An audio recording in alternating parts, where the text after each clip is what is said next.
যুগশ্রেষ্ঠ মনীষীরা একটি সময় প্রভুর ডাকে সাড়া দিয়ে চলে যায়, কিন্তু তাদের রেখে যাওয়া হাজারো স্মৃতি বিজড়িত স্থান, তাদের প্রতিষ্ঠিত কোরআনের বাগান অনন্তকাল ধরে তাদের কথাই বলে যায়।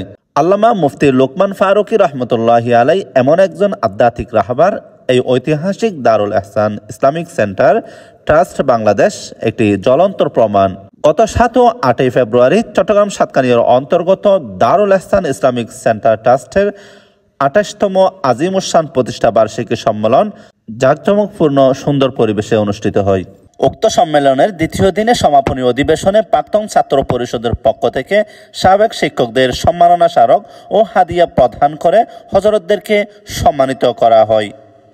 এই সময় উপস্থিত থেকে গুরুত্বপূর্ণ বক্তব্য প্রদান করেন ডক্টর নেজামউদ্দিন সাহেব। কত রাষ্ট্র ধনী গরিব কত ধরনের ব্যবধান, মাত্র হবে দুটি দল, দুটি সফ, দুটি সারি। এক দলের নাম জান্নাতি বেহেশতি, আর এক দলের নাম জাহান্নামী দুজকি আগুনের বাসিন্দা। পরে হেফজ সম্পন্নকারী হাফেজে কোরআনকে সম্মাননা পাগড়ি পরিয়ে দেন সরসিনা দরবারের পীর সাহেব আলহাজ মাওলানা সাইফুল্লাহ সিদ্দিকী। মাশাআল্লাহ, মুবারকবাদ।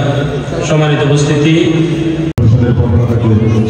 দর্শক, এই আজিমুসান সম্মেলনে দারুল এহসান কোরআনের বাগানের ছাত্রছাত্রীরা পুরস্কার হাতে পেলে আনন্দমুখর পরিবেশ সৃষ্টি হয় কাঞ্চনার চতুর্পাশে। তোমার ছবি বাসে তোমার প্রেমে যেন করেছি। দর্শক, প্রধান অতিথির বক্তব্যে দেশ ও জাতির উদ্দেশ্যে গুরুত্বপূর্ণ ভাষণ প্রদান করেন জননেতা আলহাজ শাহজাহান চৌধুরী। উক্ত আজিমুসান প্রতিষ্ঠা বার্ষিকী সম্মেলনে তফসির পেশ করেন অধ্যাপক doctor AKM Abdul Kader, doctor BM Mufizur Rahman, doctor Oliullah Moin সাহেব, মৌলানা কফিল উদ্দিন সাহেব সহ দেশবরণ্য আরও অনেক উলামা হজরতগণ।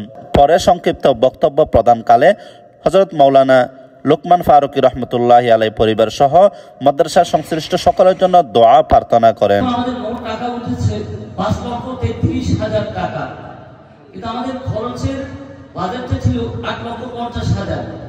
যখন বাকি টাকা লন্ডনের পক্ষ থেকে আমাদের কাছে বলা হয়েছে, ওনারা আমাদেরকে বলেছেন, আমার ফুফু বলেছেন, ভাই বোনরা বলেছেন, এর বাইরে যা টাকা লাগবে সেটা আমরা আপনাদেরকে দিয়ে দিব ইনশাআল্লাহ।